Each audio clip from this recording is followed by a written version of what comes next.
Good morning. This is KELOLAND on the go with all you need to know in news and weather as you start your day. A crash shut down a downtown Sioux Falls intersection Wednesday morning. KELOLAND News captured this video from the intersection of 14th Street and 2nd Avenue. An officer was seen directing traffic away from the intersection. Sioux Falls police say the crash happened just after 8 a.m.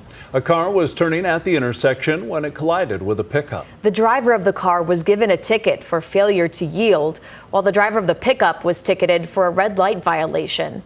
The driver of that pickup was taken to a hospital with non-life-threatening injuries.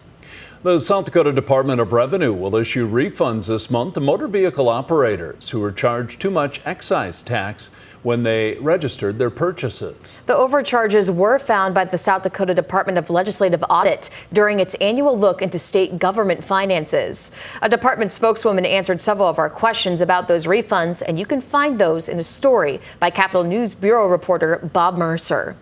A recount has been officially requested in the race for Sioux Falls mayor. City Clerk Jeremy Washington confirmed that Jamie Smith submitted a formal petition on Wednesday afternoon.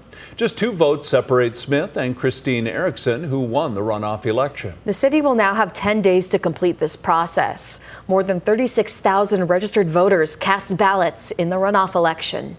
Now let's get a check of our weather with meteorologist Scott Munn. Good morning, Scott. All right, good morning, Travis. Good morning, everybody. We are following thunderstorms this morning. We'll continue to follow thunderstorms later today and tonight.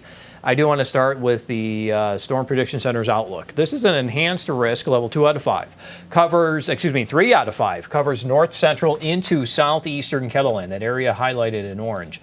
The thing about today, compared to the past several days, it's the timing. The timing of things will develop probably a lot sooner than what they have been doing over the past several days. But doesn't mean it will end sooner. Still think that we can get those overnight thunderstorms, parts of eastern and southeastern KELOLAND, and they can still be strong to severe through the overnight hours. There's a look at our highs today, 80s and 90s. And Brian will have more details on your forecast coming up.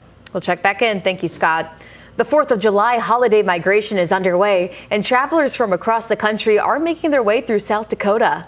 Bonnie Otterson moved to eastern South Dakota from Portland, Oregon 4 years ago. This trip is giving her a chance to explore more of her new home state. We decided that we're going to take a little tour when we go back to visit our family in Portland. We're going to take a little tour of the west side, and we're loving it so far. AAA expects more than 217,000 South Dakotans to be traveling for the 4th of July. The 51st Firecracker tournament hosted by Rapid City Post 22 kicked off Wednesday morning. Teams from 5 states are celebrating America's 250th with baseball and fireworks. The 5-day tournament has a wait list each year and has had teams from all over the nation attend over the years. Baseball, yes, sir. You know, America's pastime, celebrating the 250th year for us. And you know, again, what a great atmosphere. And I would hope anybody that's in town would want to catch a great baseball team. Competitive tournament, come on out to the Fitz, and it's great baseball. The Firecracker tournament continues through Sunday. Here at KELOLAND Media Group, we're gearing up for a 250th celebration, and we'd love to have you join us. Today and tomorrow we'll have team coverage of the celebration at Mount Rushmore and all the festivities leading up to the presidential visit. We'll show you how local businesses are preparing and talk with tourists who traveled across the country to see the show. Then tomorrow afternoon, join us for KELOLAND Celebrates 250 at 4 o'clock Central Time. There will be an encore presentation at 7 o'clock Central on KELO TV, KELOLAND Plus, and KELOLAND.com. It'll be followed by a KELOLAND News special report as Western South Dakota preps for the presidential visit. After that, we'll bring you live coverage from Mount Rushmore. You'll be able to watch the ceremony followed by the fireworks show. That's a look at some of our top stories. Now let's get another Check Your Weather with meteorologist Brian Karstens. Brian? All right, as we watch our weather forecast, of course, looks busy at times. I know that's one thing that many of you are very curious about. What's the weather going to do? Well, we're here in the Storm Center. We're going to be keeping you well informed of the weather as we've got multiple rounds of storms in our forecast. Initially, some of these storms this afternoon, any that pop up during the peak heating of the day could produce some pretty large hail, some pockets of damaging winds, or an isolated tornado or two. Evening storms, that's our trouble tonight, is do we get more of these storms to produce damaging winds? So with that in mind, the Storm Prediction Center has put out this, an enhanced risk of severe weather in eastern Kettleland, and primarily that is tied to the wind that these storms can produce. And we're no stranger to that. We've been dealing with these subjects all week where these storms pop up. So kind of watch this diagonal from Mobridge to Sioux Falls. And so just to kind of summarize things in terms of the main threats, again, I would say 60 to 80 would be pretty likely with some of these core storms later tonight. This hail threat is mainly the late afternoon or evening variety of storms. And I'm not going to rule that out tonight, but I think probably that's the highest chance of that. And supercells, those are those big individual storms. Those are the ones that could produce a tornado warning or two.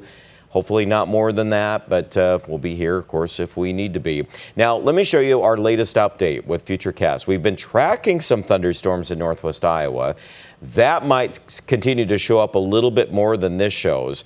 I also think Mobridge has more issues going on. We're not seeing all of that on Futurecast here, but eventually it does try to reignite more of that in the north central. So that seems to be a hot spot to watch. I also think in the southeast there could be some more flare-ups in here than what we see initially. But regardless of whatever scenario develops here today, one way or another, we're going to have crisscrossing storms across our region. This is kind of a busy map this evening. We're showing some activity west of Sioux Falls, and then more of these pieces could line up tonight and move to the southeast. So that's where we stand on that. And again, tomorrow, well, yeah, we're not done. We get to do this all over again. I do expect there will be more clusters of storms tomorrow night. So yes, for fireworks, if you have fireworks plans tomorrow night, they're going to have to watch the weather. A lot of heat and humidity in between storms, upper 80s, low 90s. We're going to continue that theme into next week. Probably less storm activity next week. And by the way, Saturday too, on the 4th, does not look quite as stormy. I think we could maybe carry over Saturday or Friday night into early Saturday morning, but hopefully maybe 4th of July fireworks on Saturday night might be a little bit better. That's kind of our tendency here, is to push the main front south into Nebraska is the way it's looking. Look at all that heat on that extended forecast too. There is that concern as we get into next week. So we'll be mindful of all of it. Check out the details with the weather at kettleland.com.